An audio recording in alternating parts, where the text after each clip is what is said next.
Sejam muito bem-vindos, meus caros, e o dia de ontem ficou marcado em Inglaterra por protestos e contra-protestos. Protestos de um lado que eram contra a imigração descontrolada, que estavam contra a questão do homicídio, que inclusive envolveu uma criança portuguesa. Do lado oposto temos os tão conhecidos antifas, que dizem que estão contra a extrema-direita, que estão a defender o país da extrema-direita, que estão pelos direitos humanos e que aparecem com bandeiras comunistas nos protestos. Eu venho mostrar-vos então um vídeo que não é particularmente violento, há alguns arremessos de objetos, mas talvez para um público mais sensível possa ser algo difícil de ver. Deixo o aviso porque vai haver aqui intervenção policial, arremesso de objetos e, portanto, se houver alguma pessoa verdadeiramente sensível, deixo aqui o aviso que pode não agradar à pessoa mais sensível este tipo de vídeo. Vamos então ver. Em alguns casos, como na cidade de Leeds, os manifestantes da extrema-direita foram recebidos por contra-protestos, organizados por grupos de defesa dos direitos humanos. Desculpem-me interromper desde já, são apenas 5 segundos de interrupção. Repararam no que eu disse? Logo nos primeiros 5 segundos de vídeo, os manifestantes contra a extrema-direita, não é? Aquela coisa que já não existe há décadas, pelo menos de forma representativa, não é? Já não existe há décadas como uma força potente em país nenhum da Europa. Não existe, simplesmente. Temos uma direita radical que não tem nada a ver com a extrema-direita, não se revê na extrema-direita, mas enfim, passando isso à frente, vocês viram que nestes protestos vinha ali a bandeira comunista, até vou puxar atrás para vocês verem, vocês reparem aqui, olhem ali, estão a ver ali, por cima daquele senhor de casaco assim azul mais claro, por cima da cabeça dele tem ali a bandeira comunista, é verdade. Portanto, a extrema-direita, no entanto, aparecemos com a extrema-esquerda. Vamos ver o resto do vídeo. Contra-protestos, organizados por grupos de defesa dos direitos humanos. A troca de provocações obrigou a polícia a intervir. There are many, many more of us than you.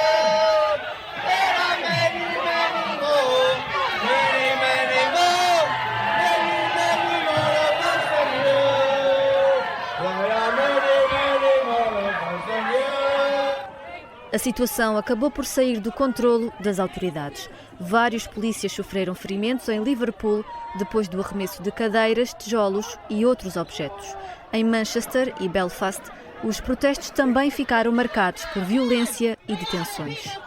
Criminal violence and disorder has no place on Britain's streets. We've been clear to the police that they have our full backing in taking the strongest possible action against perpetrators. Pelo menos 4 pessoas foram detidas e 3 agentes ficaram feridos nos confrontos em Hull, onde os manifestantes atiraram pedras a um hotel que tem servido de abrigo a refugiados.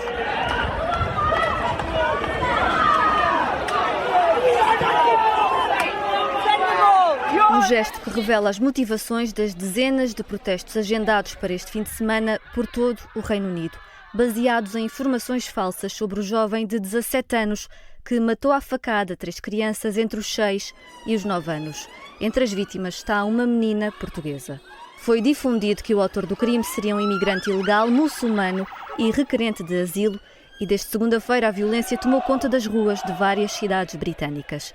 Para combater a desinformação em torno do caso, o tribunal decidiu revelar a identidade do homicida, apesar de ainda ser menor de idade. Axel, que está na cadeia, nasceu no Reino Unido, assim como o irmão mais velho. Os pais são naturais do Ruanda. Mas eu acho que isto é importante de falar, até porque, primeiramente, há uma nota que tem que ser feita sobre esta questão do revelar da identidade. Quer dizer, convenhamos, o revelar da identidade nestes países europeus que estão envolvidos nestas questões mais woke e mais progressistas, nestes países europeus nós só vemos o revelar da identidade quando efetivamente essa identidade bate certo com a agenda dos meios de comunicação tradicionais e determinados tribunais. Ora, porquê é que eu digo isto? Porque nós não íamos ver que se revelasse a identidade se essas pessoas fossem verdadeiramente imigrantes muçulmanos ilegais. Não iríamos ver. Nunca vemos, aliás, segundo um exercício que o próprio Ricardo Costa fez em direto, ele pega no jornal, sabendo perfeitamente que eles não podem revelar identidades e que, aliás, isso seria um problema até para as manifestações no país. Ricardo Costa, dada altura, pegou num jornal e disse: eu desafio-vos, de todos os crimes que eu vou ler aqui nesta capa capa, não sei se era do Correio da Manhã, se que era, destes crimes, digam-me um cometido por imigrantes. Quer dizer, mal fora também que todos os crimes do país fossem cometidos em Portugal especificamente, por 10% da população. No entanto, o que é possível de ser lido do ponto de vista da população prisional é que enquanto que os imigrantes em Portugal, isto falo dos legais e dos dados que nós temos, é que enquanto que os imigrantes em Portugal representam 10% da população, representam 15% da população prisional, ou seja, estão sobre-representados na população prisional, porque os portugueses, sendo 90% da população, representam 85%. Ou seja, como percebem, e nem é preciso ter um doutoramento em estatística, não é? Há uma sobre-representação dos estrangeiros na população prisional, fora dos que cometem crimes, mas obviamente que os relatórios, o RASI, por exemplo, não revela as nacionalidades de quem cometeu crimes. Portanto, na altura, em Portugal, quando o Primeiro-Ministro veio dizer e tal, para terminar a narrativa do Chega, o aumento da criminalidade nada tem a ver com o aumento da população imigrante. Bom, se as nacionalidades no RASI não foram reveladas, nós não podemos nem dizer que aumentou por causa dos imigrantes, nem dizer que não aumentou por causa dos imigrantes. Portanto, aquilo que o Primeiro-Ministro acusa o Chega de fazer, de difundir informação não verificável, é o que o mesmo está a fazer. E, efetivamente, é obviamente verificável. Quer dizer, as pessoas têm olhos na cara. As pessoas, idosos que vivem há 20, 30, 40 anos em determinado sítio, neste momento sentem medo de sair à rua porque vêm seringas no chão, vêm pessoas a cometer crimes, consumo de droga a céu aberto. E quer dizer, querem dizer às pessoas que ignorem o que estão a ver e que continuam a viver as suas vidas, que ignorem os assaltos que muitos lojistas e moradores sofrem em determinadas zonas do país, que fechem os olhos e que continuem a viver a sua vida, talvez até ser a vez dos próprios. E quando for a vez dos próprios, os polícias não têm autoridade para agir porque essa autoridade foi-lhes retirada por governos progressistas e globalistas. E, portanto, como exatamente é que as populações se devem sentir seguras? Se as populações veem os crimes a acontecer, sentem-se inseguras e quando reportam esse sentimento de insegurança, são chamados de racistas.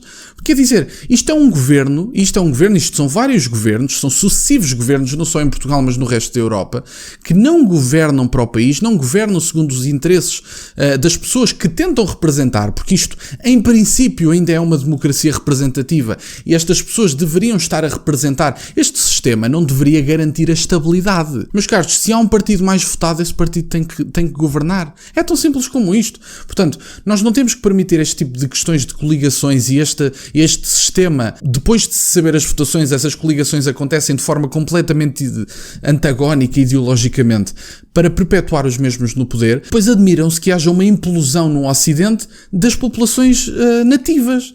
Ora, claro que há.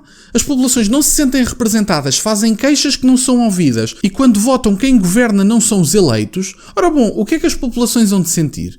E isto vai acontecer. Esta implosão que agora está a acontecer na Inglaterra, que já aconteceu em França e que brevemente virá para Portugal, não tenham dúvidas nenhumas disso, nós não estamos tão mal de imigração como está a França, por exemplo, isto posso-vos garantir, de pessoas que eu conheço que vão lá. Nós não estamos assim tão mal, mas estaremos. Eu acho muito interessante que se continue a chamar nos meios de comunicação tradicionais extrema-direita àqueles que são apenas pais preocupados com a sua família, com o futuro da sua família, com os seus filhos, com os seus netos, e que estejam a tentar manter a tradição cristã e que estejam a tentar manter o seu país, as suas instituições, o seu status social, as suas ruas, baixar a criminalidade. Portanto, isto é apenas a reação de um povo preocupado, não é extrema-direita. Estas pessoas não estão motivadas por um líder ditador que vai impor um regime. Estas pessoas estão motivadas contra aqueles que perpetuaram a estabilidade de plástico e que agora não aguentam as decisões do povo, ou melhor, que não respeitam as decisões do povo, porque eles aguentam perfeitamente.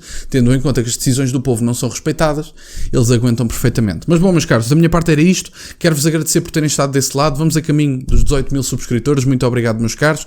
Peço-vos que deixem o gosto neste vídeo, ajuda imenso o canal. Passem também no segundo canal, vou falar sobre o impedimento de expor símbolos cristãos nas Olimpíadas. Passem por lá que eu vou falar um bocadinho sobre isso. Deixem o gosto neste vídeo e no segundo canal, subscrevam os dois se estiverem interessados. Obrigado por estarem desse lado, tem as minhas redes sociais e o MBA aí na descrição, para o caso de quererem fazer alguma doação. E nunca se esqueçam, meus caros, questionem tudo. Até à próxima.